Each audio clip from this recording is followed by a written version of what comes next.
Hi, everybody. If you can hear us, type a little hello message and we'll know to get going here. Hello, hello. Actually, we won't even really know for 30 seconds because I think we're on a delay. So I'll just get started anyway and hope that you guys can hear okay.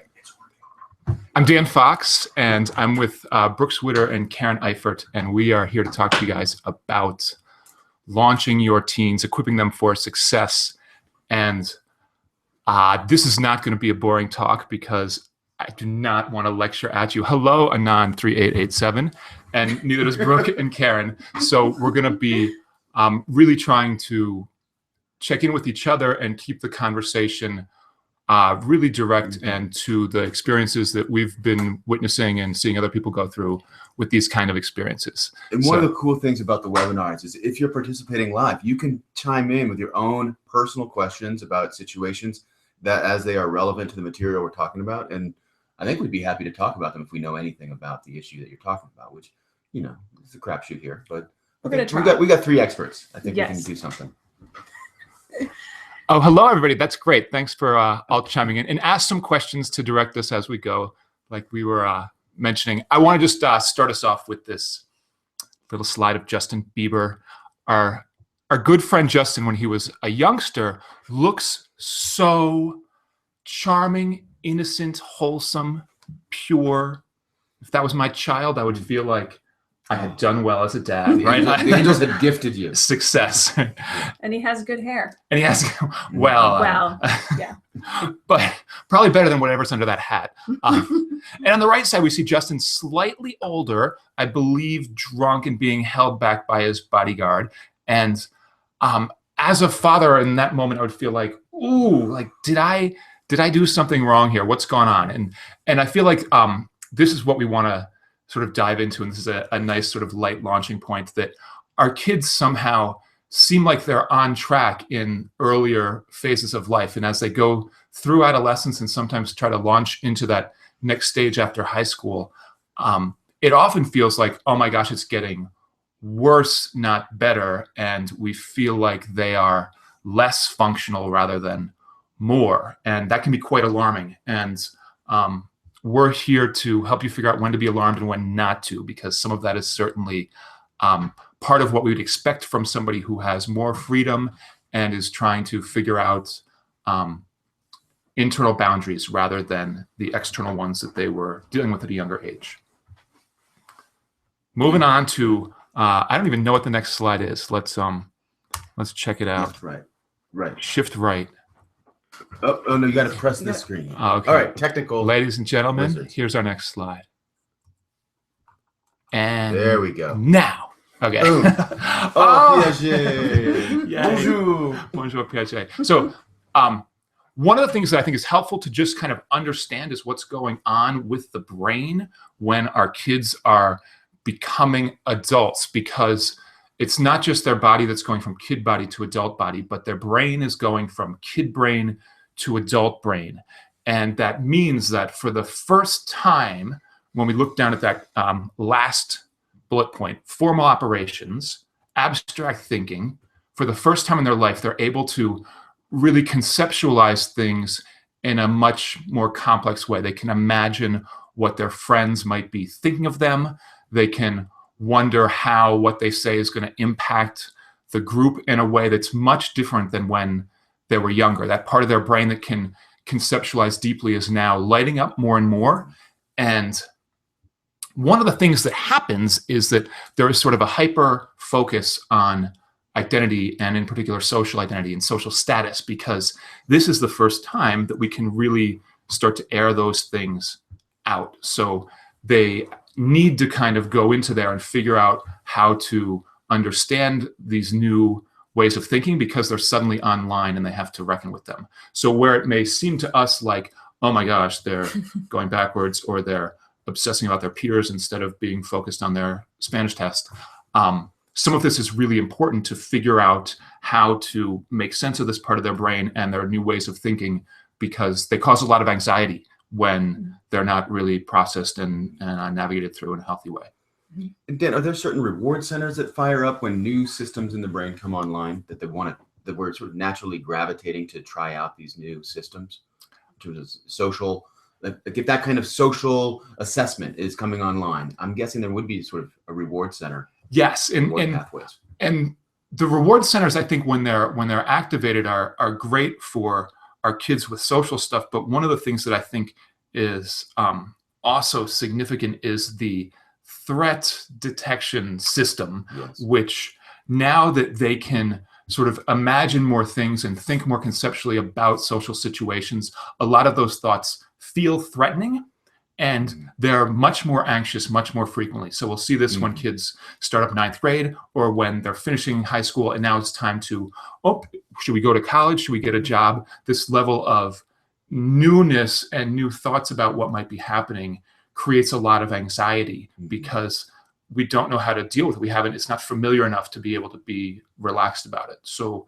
the reward centers are great when we have steady, healthy rhythms to bring that sort of positive dopamine into our brain and those kinds of things. But oftentimes it's more about they're already dysregulated and we just need to settle them down because there's too much going on in these years. And then we accidentally add pressure by wanting them to be sort of productive in the outside world and make achievements that would make us feel comfortable as parents that they're on the right track. And so a lot of that experimentation that helps them start to understand who they are and what they think and how they're different from their parents is also, by all external appearances, kind of a distraction from things like school and sports and family stuff and commitments that they have. And so I think it's really important to see part of their job at this point in time as being related to those social things and learning how to navigate social relationships and how to be in community. So I think those things are just as important at this So this stage. might be a public service message for overscheduling kids' Yes. times. Yeah. Overscheduling doesn't allow them to really learn how to deal with how to self-soothe, how to relax, how to manage their anxiety. They just go from one event into the next, and it's kind of the unexamined life when they're too busy. I totally want to get into how without structure, sometimes they just get on their screens, which also doesn't teach self-regulation. And Right. It's almost like the screen provides enough structure or scheduling that they're not doing that work of processing, self-reflection, self-understanding. Good point. So on one end, we have the challenges inherent in overscheduling in kids who don't have any downtime. On the other hand, we have the challenge of kids who have too much downtime and are spending all their time on their screens. And either way, they don't really learn to self-regulate. There's a good study that came out of CU that showed a pretty significant correlation between unstructured non-screen time, amount of time spent in unstructured non-screen environments in elementary school age, translated to more self-initiative executive functioning skills. So basically the ability to see your options, like when you're bored, to be able to see the options and then self-initiate on doing something later in life. And I think the comparison was sort of late elementary school to high school, that that unstructured time, it actually does allow for the kids to kind of bring on board certain functions of the prefrontal cortex that will be serving them later in life. Whereas if their time is still totally scheduled for them and they're just going from one thing to another, they don't really have the time to pick up their gaze, so to speak, and get a perspective of sort of where they are. They're just kind of going from one thing to the next, to the next, to the next, do what mom and dad tell me, and I'm good. I think I've been noticing in my own life, the more screens are in my life, and I'm kind of not a real big technology person, but I find how easy it is to fill up any little extra time with technology. And I have this kind of running to-do list that tends to be involved. I tend to go to my technology to address my to-do list. And I think of how different it is for us as adults who grew up in a world where there weren't computers everywhere, where we actually know what it's like to deal with our day-to-day responsibilities without technology. And for these kids, they've grown up under the umbrella of technology their whole lives. And so really making that effort to give them opportunities to to experience the world without technology and learn how to structure themselves is really important. I think we have a question. I see a slide with cognitive development, but cannot hear anything. Hang in there. We'll see if we can have our technical master write a little message, but we're going to keep plugging away in terms of the verbal presentation because someone else in the background will be working on that. Yeah, don't worry about those questions. So I'm going to move on to the next slide. And I also have a question for you guys. So here's one of my favorite pictures, right? We've got, is that Happy Madison? Like what, Happy Gilmore, right? Happy Gilmore. So we've got to make sure that we're paying attention to where we're headed and what the goal is. And the goal is to have an adult, not a perpetual adolescent. And part of the challenge there is that at a younger age, our kids can benefit a lot from us getting in there and really steering the ship and providing a lot of structure and intervening and structuring their time and their friends and their environment. And as they grow older, if they aren't able to kind of take over the reins for those processes, and if we're still kind of engineering, if we're still steering the ship, we end up with a situation where they're not learning those skills. And we're maybe engineering a functional person, but they need to defer to us for big decisions and for motivation, and they're not figuring out how to do those things on their own. So we're looking to help them figure out how to be their own parent and to shift as a parent in terms of the focus and the interventions that we're doing to create this sense of budding independence. So here's my question for you guys.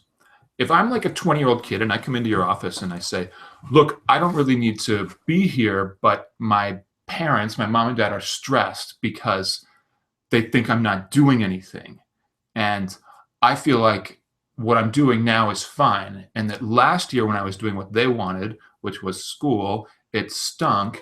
And ever since I dropped out and started doing what I wanted, which is playing a lot of video games and doing some work, you know, a little work, a part-time job, that I'm much happier. So the stress that my parents are putting on me right now seems to be the problem.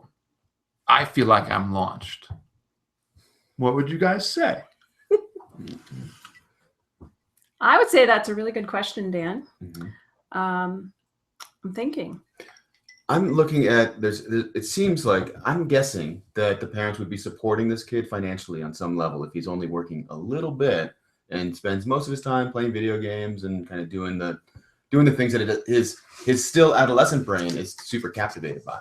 Right. And as the kiddo, I would say, sure. But, you know, if I was in school, they'd be supporting me like 100%. And I'm, you know, moving towards independence. And that's a goal I have. I just am doing it, you know, this way. And at least now I'm, So, you know, so what's the plan on moving towards independence? That's where I'd get curious, right. And to see what is the plan, and is there something that I see the goal of, as parents, we have to grow with our kids, and to the extent to which we can stay connected and attuned to what the developmental needs are that our kids are presenting, holding in mind that our ultimate goal is that our kids are equipped with the skills that they need to navigate their own challenges, then if we can sort of stay attuned to that, we can see that this kid is kind of like, there's some stalling happening in the adolescent phase, and there's a real need to kind of level up, to use the gaming term, in the challenge that this kid's going to need to take on in order to actually ingrain a sense of confidence and competence, which is ultimately the foundation of a more fulfilling life in the long term. Well, and I'm wondering there as well, it sounds potentially like the stresses of the year before, where he had more commitments, that those stresses were very high for him then. And now we switched over to the stresses from parents. And so how can we look at how he copes with stress in the day-to-day world? Looks like we're getting a lot of parents worried about screen time in their kids. So let's dig into that for a minute here. Yeah. I think figuring out how to regulate screen time is one of these tasks that we want our kids to get practice with. And I would see it as developmental rather than motivational. So motivational would be something like doing the dishes. They're not going to really develop a better skill set around doing the dishes when they're like 24 as opposed to 17, right? It's there. It's just a motivational issue. The right sort of carrot or stick may be helpful. But a developmental thing, well, this is a task where it's actually something that their brain is learning. They're going to get better at it. It's like learning how to walk.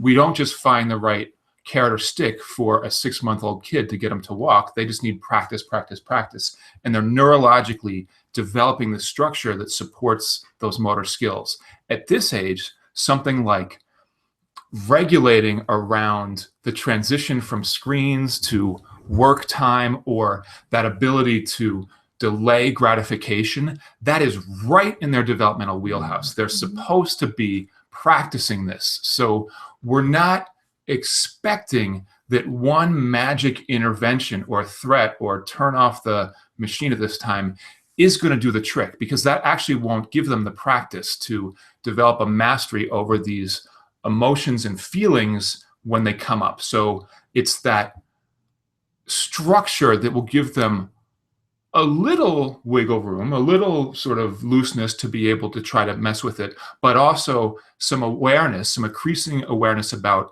what they're doing and what they're trying to accomplish, and some sense of no individual effort, no individual, tonight's the night you're going to finally put your foot down. That's not going to actually make a difference in terms of them developing this long-term self-management. It's much more about how in a calm moment, we can help them activate their frontal lobes, their self-management thinking, and to imagine themselves doing the things that are going to be helpful to transition. Yeah, I think that the topic of screens and good modeling for kids is really important, for parents to be noticing how much time they're on the screens, and also modeling balance and talking about balance. How do we regulate this in our lives? How do we make time to see friends, make time to be physically active, make time to get our schoolwork done? And I think having some really ongoing conversations about that is really important. And yeah, finding those strategies that work with your kids to try to cut down on the amount of time and help increase their motivation to do other things as well. Ryan Dawson, by the way, is fantastic with screen addiction. So I would encourage you guys, if you're dealing with this and it's wrecking your evening every night, to do something about it. And letting it linger is actually creating a kind of addictive habit for your kiddos if they really can't regulate. One more thought about that is that if they aren't regulating it, and I'm thinking of kids that are sort of more in middle school and early high school, then it is on us as parents to hold that for them until they're actually managing it better. So if they're not doing school activities when they're supposed to be doing homework on the computer, it's you don't want to just hope and try to get them to tell you, yes, I commit to not doing it. You've got to actually have a structure of checking in and watching them and being able to make sure that they're on it, not that they say they intend to be on it, because they don't actually have that regulation ability in their wheelhouse yet. Yeah, I mean, that age piece is really crucial here in light of the developmental task as opposed to a motivational one. And that as a parent, I just want to reiterate that, younger kids, you provide the structure, they live into it. And then your job as a parent is, as they grow older and as they ingrain that structure internally, you pull that structure, imposed a structure out. So the later kids, the juniors and seniors, you're preparing them for that self-management. And so if you're hovering and blocking certain sites on your router and kind of really providing a lot of structure, that's not a service to them, because they're going to step out of the home and not be equipped with the skills for that self-management that's needed.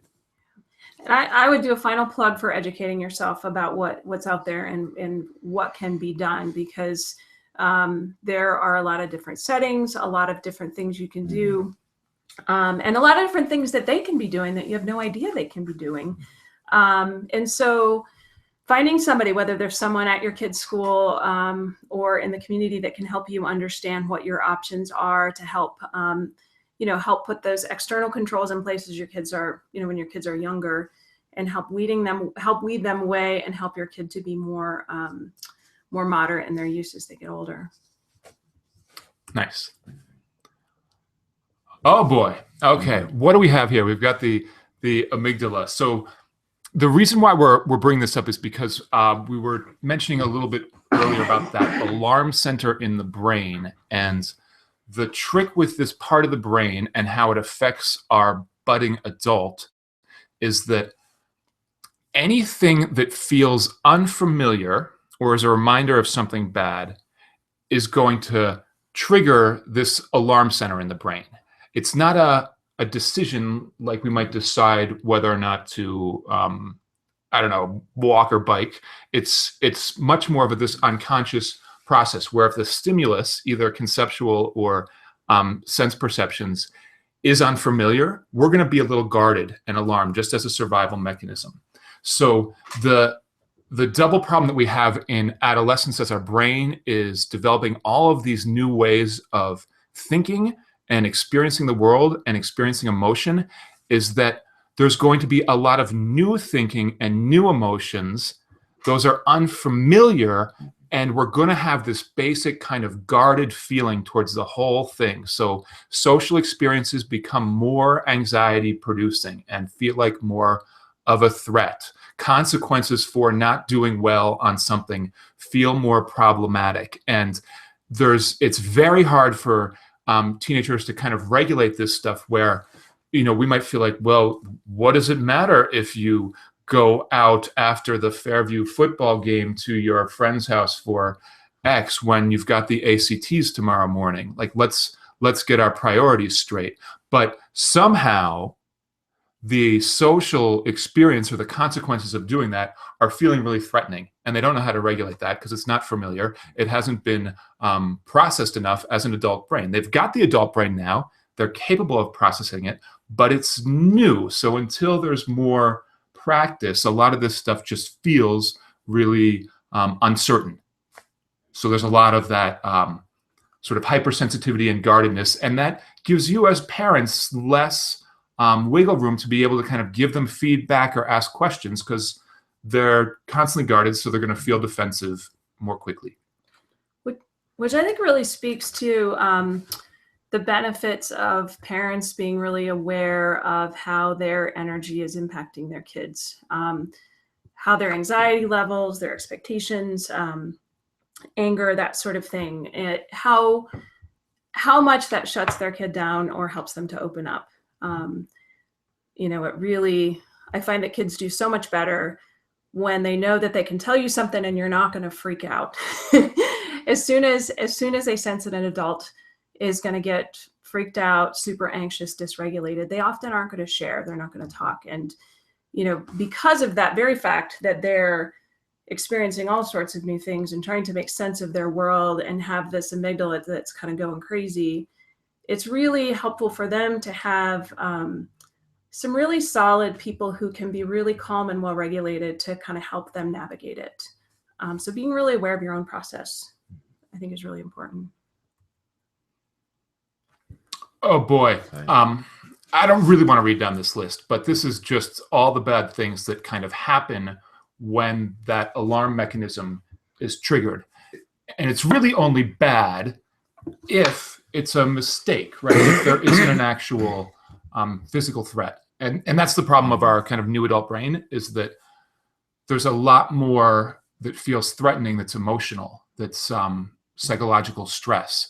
And the fight or flight alarm system doesn't really distinguish between emotions and physical threats. It just goes threat and regulates our body. And so it sends off that signal to, all right, let's get into that fight or flight mode. And it's a biological response, and it's shutting down those parts of our brain that we want to have active to solve problems that are emotionally and psychologically stressful. So when we're in those situations, either when we notice it in ourselves or with our adolescent, what we've got to, well, we don't have to, but a functional thing to do would be to really try to figure out how do we regulate ourselves and our teen? How do we settle down? Because if we're trying to problem solve or help them understand something, we're talking to a part of their brain that is not turned on when they're dysregulated in this kind of defensive place. Yeah, and that dysregulation happens when the amygdala is kicked up. And I just put a plug in, this doesn't have to be rocket science. There's significant evidence showing that when we have less sleep than is optimal, our amygdala is what's kicked on encoding our memories. And so then with that, we're going to sort of have this cast of our life that just kind of gets sucky. And this is some of the teenage blues is likely due to the amygdala coding a lot of the memories as opposed to the hippocampus. So optimal amount of sleep for a teenager is 9 to 10 hours. Kids are getting significantly less than that with early school times and then a packed schedule of extracurriculars, testing preps, all this stuff, the social needs that need to get met, plus the extra burden of homework on top of it. Kids are, and then the screen time at night with, technology in the bedroom, they may be getting 6 hours of sleep on average during the week, which that drops like your IQ about 7 to 10 points. It's pretty significant. So I think this is tricky because we've got to figure out how to balance that in the context of, well, my kiddo will tell me that if they don't do homework until midnight, that they won't get it all done, and there's just not enough hours in the day. So Brooks, are you advocating for skipping homework and cutting school for sleep? Oh boy, I have advocacy for much broader social change that will not take place, I think, by the time my kiddo is in high school. But in the immediate term, with what we can control, is this question of being able to assess how things are working and what I'm up to, what I'm doing, and how it's working is a huge piece of what our kids are going to need to navigate the challenges of adulthood. So we've got to be providing modeling and opportunities for learning those kinds of skills of tracking and assessment that's going to say like, whoa, when I'm getting 6 hours of sleep, I do notice that I'm crankier, that my appetite's off, that I'm having more fights, that I'm falling asleep in class and I can't concentrate and I don't remember as well. That kind of like, hey, kiddo, it'd be good to know, to be able to check in on that. Let's try an experiment. Would you be willing? And then engaging in problem solving, and then engaging in the process of looking at like how can you affect organic, sustainable behavior change that's going to get better results. And then there's that tracking and assessing. Well, and I think that someone here said my kid would never do that. Not having homework done would cause way too much stress. And I think that's really common.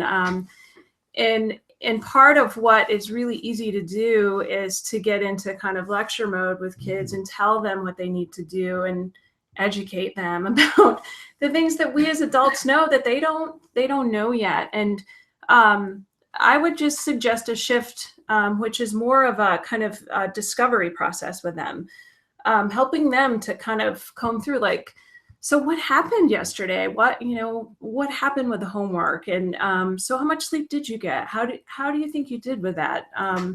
What do you notice when you don't get as much sleep? Because teenagers want to come up with the answers. They don't want us to spoon feed them to them. So helping them to start problem solving their own operating system, writing their own direction manual, their own instruction manual on what they need. So what do you need to be successful in school? What do you need to get your homework done? What do you need to get enough sleep? Helping them to become the experts on that. And this is a piece I just want to chime in that speaking to how our role as parents is to grow with our kids. It's very difficult to have those kinds of calm, rational, supportive, inquiry-based conversations when you as a parent are triggered into a fight or flight response because your outlook is really much more about outcomes. And my God, they're failing right now, and it's already only October, and all the fear that can come up as a parent that our kid's on the wrong track, and we have got to get them back on track now in order for them to have a good life. That's going to be playing into our emotional response. And as we've already mentioned, our kids are hypersensitized to reading those emotional cues that might indicate threat.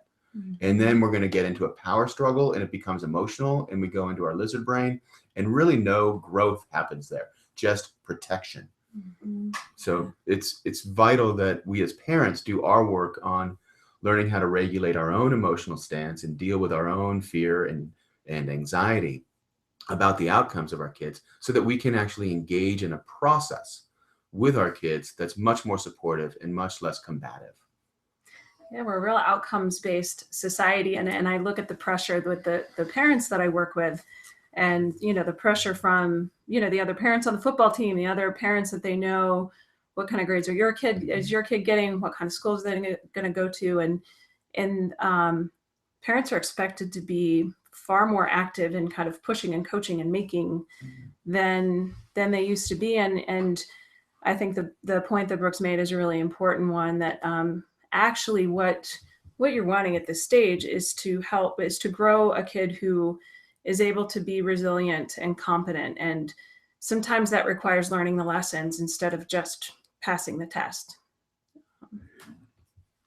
I want to make a quick point with this next slide, which is that though so much of our kids' brain is developed by the time they're leaving high school, and the brain kind of develops from back to front, so that green and brown parts of the brain are moving along, and the motor skills and some of the early concrete thinking is getting established. But that purple part, our frontal lobes, our executive functioning strategies, the regulation skills that we're talking about, these kinds of things are getting practiced for years.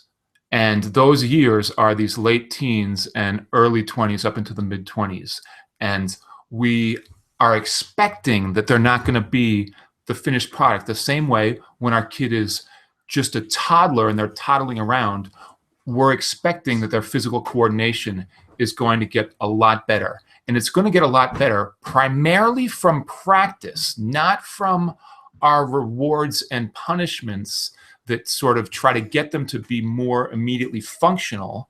Our job is much more around how do we have them engage their situation in a way that they can be aware enough of what's going on and feel like they have options, so they can try things out and get skillful about what's working and what's not working, so that they develop mastery. And I guess, finally on that homework question, some kids are going to be neglecting homework to be social. Some kids will be staying up too late to do homework. And ultimately, our job as parents, by the time they're in this sort of junior year, senior year into college, is much more about having the message to them that they can figure this out. And either approach has its strengths and weaknesses. And it's a matter of them figuring out when they can check in with themselves and feel like, am I on track or off track? And do I have a way to self-correct if I feel off track?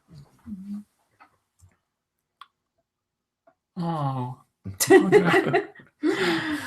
So this is just a little note about what we're trying to emulate if we're going for that developmental learning process, right? We're not looking for the right reward and punishment.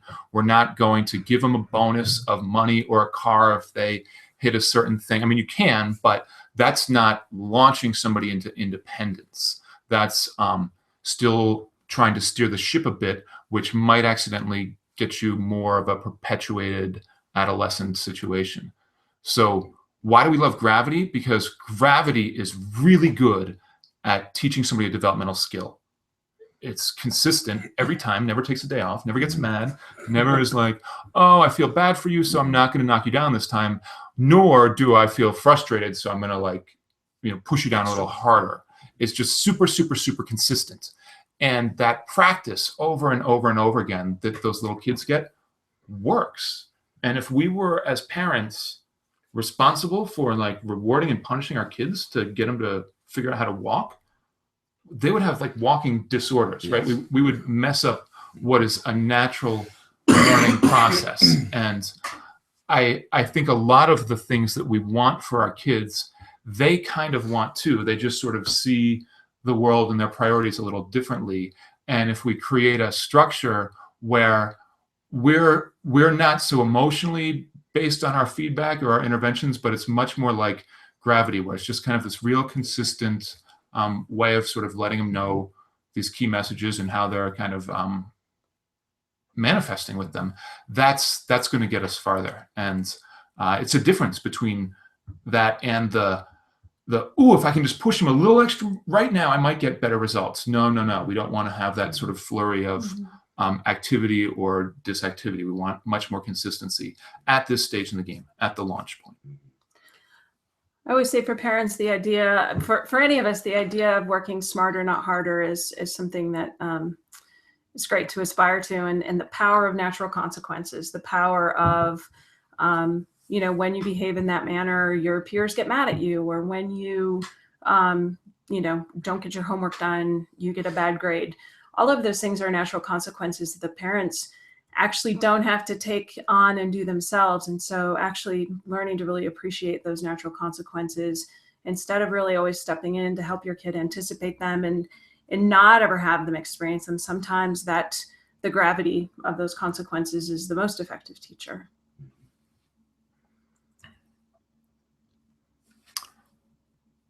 I'm sure you guys aren't bored about the brain. So we've got a wonderful picture of some neurons in the brain. And just to kind of get into the details of what's going on neurologically so that we understand why our teenager's brain is functionally much different than ours. They're going through a massive period of infrastructure building. It's kind of like when we went through that great sort of public works period in American history where we did a whole lot of like highways and bridges and that kind of stuff. That stuff gets set up, and that's happening during adolescence. So overproduction is the term for the fact that there's a lot of bricks now getting sort of shipped into the brain, and those bricks are these neurons. There's way more neurons that are getting produced right now than will actually survive into the fully formed adult brain. And they're getting sort of experimented with, and the ones that are getting used get strengthened, and the ones that don't really get used get sloughed off. And the myelination is the strengthening process, and the pruning is the sloughing off process. It's kind of a use it or lose it. It's amoral. So teens at this age can get really good and develop a mastery over athletic things or music or certain mathematical conceptualizations, or they could get really good at becoming addicted to alcohol because their brain is learning and activating the parts that are kind of rewarding their behavior around alcohol. So what I mean by it being like amoral, there's no I'm doing this and my brain is kind of learning more things about being open and empathetic if they're not being social and sort of on the computer being angry, right? They have to practice these things so that we have it as a foundation in our adulthood. Yeah. You guys want to dig into some of these questions? Yeah, we have a question here about kids with focus and ADD issues. Kids who are organizationally challenged, but they don't want help with it, more impulsive than usual, when natural consequences don't seem to be learned from, which is really, really common. There's a lot of that going on. I think it requires a lot more finesse and helping find the places that do motivate your kid to start getting a grip on their focus and motivational issues. Where is their motivation to start developing their own owner's manual? I have a hard time transitioning from one class into the next, and all of a sudden I have a bunch of tardies, and then down the road, I end up getting in trouble. Helping them to be able to connect the dots, because that's kind of the nature of ADHD or ADD is a very present focus without the ability to learn from the past or anticipate the future as well as other kids. Do you guys have any? I think one of the big challenges with this is that kids who have focus and ADHD issues tend to have a harder time staying organized, handing in work, getting their homework done, and that creates conflict. And as parents, we get sort of caught up in that process of trying to get them to sort of produce what's being expected from the world, and their difficulty and challenge with it makes it so that they start to devalue those things that the world is asking from them. And I think a lot of what you want to be doing depends on how old your kiddo is. And in this sort of middle school or younger time frame, I think a lot about setting up structure for their time, setting up the expectation of work before play, having very firm and unwavering structures around screen time. The reason why they need to be firm and unwavering is that you'll be in a constant battle if you occasionally say, oh, sure, what the heck, fine, you can get on a screen, when normally you're pretty tight around, no more than an hour or whatever it is. You're kind of inviting that debate forever. So we're trying to, with kids this age, really capitalize on the fact that there is less conflict in elementary school and middle school around trying to structure their time in their environment than there will be later on. So we're trying to create a situation that will support focus with regularity and structure. And at the same time, as they're getting older, it's going to be a really different approach, because you're going to have more consequences in the relationship if you really try to get in there and steer as much. And they need to be starting to figure this out. So I think it's much better to look at sort of broad standards of what you expect in terms of, if you're in school, you need to maintain these kind of grades if I'm going to continue paying for school. Or if you're living at home and not in school, this is the kind of baseline of what I expect in terms of 3-4 key things around, say, getting home at night, contributing to the house chores, and maybe there's some sort of, you pay X amount for food / whatever. But I would keep that stuff really, really stable and have them figure out how to do the path to get there. If we're kind of steering on the path too much, they tend to stop putting their foot on the gas, period. And on that note, I think it's important to do your own assessment of where that kid is at with the ability to have that, to meet the demands of the structure that is imposed, because you want to be just about a half step ahead, and you don't want to, as they develop and grow, maintain a system that has now lacks challenge. You want to actually increase the challenge so that they continue to test those systems of executive functioning that are already at a deficit, so that they can myelinate and then prune what doesn't work. There's a behavioral piece to this, as well as the sort of organic issues that may be contributing to the ADD and impulsivity as well. So you want to be tracking and making sure that you're sort of keeping just a half step ahead of where your kid is at, so that you're able to provide appropriate proximal challenges to their abilities. And I would just put in a plug for the emotional end of that as well. The whole idea that most kids don't want to do poorly.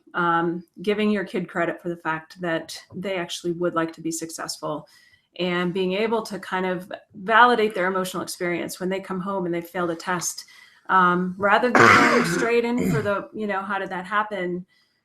Check in with how you doing with that? How does that feel? And helping them to acknowledge that process of, this is actually harder for me than it is for some other kids, and not from a way of enabling them to not take care of their own stuff, but more from this is difficult, and how can we figure this out? We've got a call for a 7th grade girl conversation. So in group, out group. So mean girls. I just want to start this off by saying that the reason why this is happening at this age is because the brain is now capable of comparing and competing and thinking about sort of that social totem pole and how to kind of rank yourself and compare yourself and feel included or excluded. And that kind of thinking starts to preoccupy our attention because it's new it's different. It's something that is a new capacity. It's like when we have a missing tooth, our tongue naturally goes to that place in our mouth and is just sort of exploring because it's different. And this kind of what does it mean to be in relationship and what does it mean to be sort of in or out is a big part of middle school. And the piece that we want for them is empathy. That's one of the dreams. The piece that since their peers don't have a ton of empathy, that we also want for them is a bit of sort of resilience and an ability to kind of weather some of the challenges of a less than warm and comfy community that elementary school often is, and to be able to find their way how to navigate through that. And we don't have to see it as a tragedy that it's slightly less warm and fuzzy, because we don't want them in a totally warm and fuzzy protected environment for their entire growing up period. They need to be rubbing against these edges to be able to make the developmental growth that's going to help them be functional as an adult in a world that isn't particularly coddling and will reward all the stuff that they're now going to be figuring out in their middle school years. And part of that, if you're wanting to bring empathy on board and resilience, this is a modeling and regulating piece that the parent is in a primary situation to do, yet can also be really compromised because we care so much for our kids, and it's so painful for us to see our kids suffer and to be in pain. So it can dysregulate us, where we start getting, we get curious about how we can sort of throw the mean kids off the bus and throw their backpack in the ditch or whatever it is. And we can be responding to our kid in a way that this is now a problem that we need to solve, as opposed to a situation we need to respond to. And first and foremost, the relationship that you have with your kid is going to pay huge dividends, and it's going to be provided. It's the foundation of your influence. And so the ability, the way in which you respond to a kiddo coming home from school who's hurt and suffering is tend to the wound, care for that wound. We can often try to sort of build resilience by doing good thinking things, like sort of minimizing the other girl, trying to put down the other girl. They're just bullies and which is kind of escaping the pain of the wound that was inflicted. I think that needs the care first, which is the modeling of the empathy and the ability to step into how much this hurts. And then from that place, there can be more regulation that happens in the parent-child relationship. And then with that regulation, the kid actually can bring their newer functions of their brain back online, and then begin to sort of think using those new systems in ways of taking perspective. And they might be able to do their own ability to minimize the kid's behavior based on the information that they have that we don't as parents.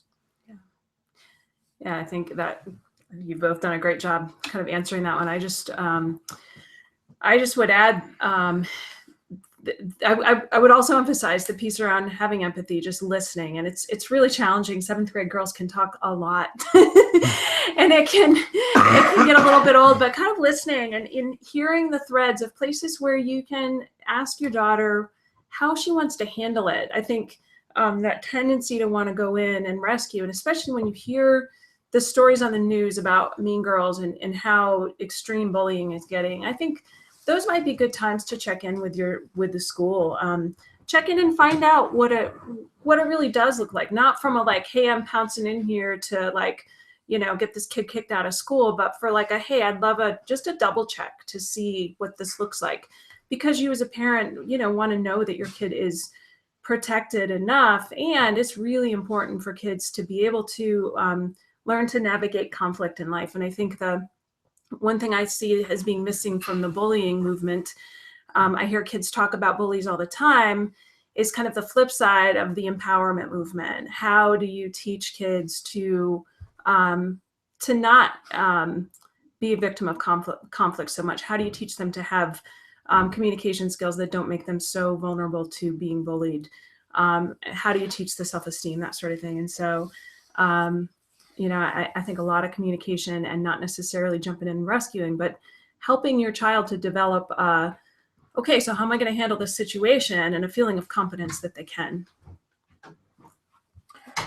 I want to move on to the next slide, and there's so much middle school stuff here. We should do a webinar on like the middle school social mess, right? Yeah. We don't need to talk about neurons here, but that's in your child's brain.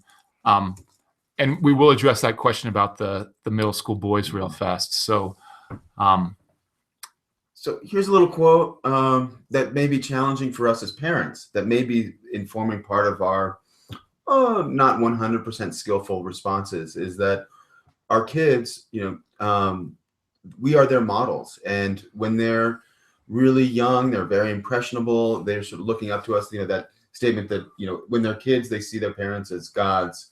When they're teens, as demons, and as adults, they're human.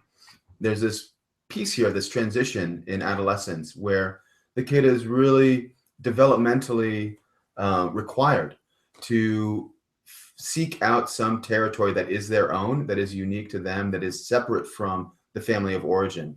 And I sort of have this metaphor of, bears in the woods, and, a cub is growing up and they're kept safe. And then eventually the adolescent bear is learning to hunt. And there's a drive for them to get out of the den and to seek out their own territory. But there's also the fear of, if they can do it, that's going to be a real rite of passage there. And for us as parents, we're seeing our kids start to explore values that may be very different from the values that we hold and would want our kids to hold. And learning how to navigate the tension and the conflict of our kids sort of acting out and against sort of the family of origin structures in order to find their own space. We need to support that and stay attentive to that, while also keeping in mind that the relationship is sacred. And if we sacrifice the relationship in order to get compliance, to soothe our own anxiety and our own fear, we're going to be caught in a power struggle that ultimately really erodes trust, and it's going to be harder to walk back. Yeah, more of the same. This is just this has been going on for a long time. Right. There's nothing new in this, and I would say that there's most of the a lot of the rebelliousness is very developmentally appropriate, and they're testing us, and it's up to us in terms of how do we model challenge and conflict and difference, and how do we model engaging in difficult conversations where hopefully the goal is understanding and deeper connection, as opposed to simply sort of compliance and command. Because if it's the latter, we're going to be really triggering the kids' natural impulses to get the heck out of Dodge and find my own plot of land. I just want to mention that, folks, we hear this grassroots movement. We want a middle school social mess webinar, right? You guys want to really dig into what's going on for our middle schoolers socially, and we'll go after that. We'll talk to the schedulers and see if we can get one of those set up, because that sounds pretty darn important, and we've certainly got a lot more to say about it. Yeah. We have a question here just about middle school issues and for kids specifically who have unique issues like LD, learning disability issues, that sort of thing. And I guess just my quick thought on that would be to really make sure that your kids are getting acknowledged for, what's special and important about them and unique about them and good about them at home, really helping them to develop a sense of self-esteem around who they are, aside from whatever issues they have, and continuing to foster that self-esteem at home, and hopefully helping them to take that self-esteem into school. Kids can be really, really, really harsh on that stuff, and the more they're able to have more of an empowered stance, the less they're probably going to get bullied. And as we get into middle school, things that might have worked for our LD kiddo in elementary school, like extra time on tests, may suddenly become too socially embarrassing. My kiddo is now in middle school, and she doesn't want to get the headphones on her head or sit on the bouncy ball to help with her ADD because people notice now. And that kind of, I just want to be normal is really important in these years, because there is a social sort of meanness that comes out around differences in early adolescence, right? Fitting in and just not having something that's going to make you stand out in a way that people can pick on is kind of that lowest sort of common denominator of social, like, how do we avoid, getting caught up in that? And I feel like, what you said about strengthening other parts of their life and making sure they have other things that are feeling good before they get into middle school, whether it's a sport or like the school play or feeling like they're good at academics. We want to foster those kinds of skills and hobbies so that when they go through this sort of social gauntlet and their brain goes from a kid brain to an adult brain and they have to understand themselves socially from this new perspective, that there's this foundation of something they feel good about that they can continue in. And that also speaks to something that I think is important in middle school and high school for your kiddos, which is there is a tendency to slough off activities as they get into these years, as opposed to try new things, because now trying a new thing includes the social consequence of I'm not good at it, and people might notice that and I'll feel embarrassed. So it's really helpful, I think, to try to have them sustain the things that were important and valuable to them before their adolescent mind took over and made it more complicated, because they can get a good sense of identity with it. And if they don't have that in place, it's really hard to just say, oh, hey, why don't you join a club? Just go, get involved on the debate team or, something new, because there is this whole social component that is actually kind of more secretly running the show in terms of their comfort with the activity than the skills themselves. And just a plug, model this go try something new yourself. Take care of yourself, live your life, develop or re-engage in hobbies that have been sort of put aside, because the modeling is going to be noticed. Whether or not followed, that's another story. I know we're getting really close on time here, but one of the other things that I really want to put in a plug for is humor. Using humor with your kids. Certainly not something that makes them feel laughed at, but finding ways to help them laugh at what's going on in the world. And especially kids who have something that's unique about them, helping them to get a sense of ease and humor about that. I see a lot of adults who have found ways to deal with their ADHD with a sense of humor. And I think that, Dan, you probably could speak to the brain science a little bit more on this, but when we have that really anxious brain, when our amygdala is really fired up, the ability to laugh helps to calm things down and to kind of do a reset. And so I can't stress enough how much I think that's really important dealing with teenagers.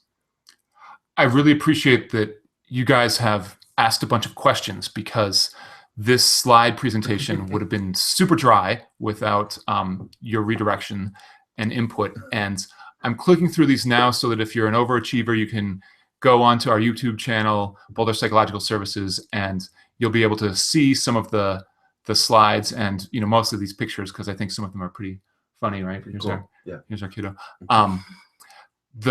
The last slide here. Oh, and here she is now even more upset at her daughter, right? She was yelling at her a little while ignored. ago. Right. Yeah. If you're feeling like you're doing this, we got to be a little more selective. Just do more of the same, but louder and bigger and more often. Right. It'll probably work eventually. Right. That's using humor. Here's our final little pitch for if you want to go further in this work, if you're really struggling with that launch process, if you've got an older adolescent or a kiddo who's outside of high school and you're stuck, we go deep with families and get into specific skills and strategies and their particular dynamics of their situation in this workshop. So if you want to follow up with Brooks and myself on that and check out luminouscounseling.com/workshops and training. That'd be great. And again, Boulder Psychological Services has this and many other webinars on our YouTube channel. However you found out about this one this time around, we will get that middle school social media mess webinar online and make sure, oh, here, wow, look at the magic happening. Jan Hiddleman, our fearless leader, technical guru, will make sure that we've got something on surviving middle school. So thanks, everybody, and hopefully we'll see you soon. Thank Cheers. you.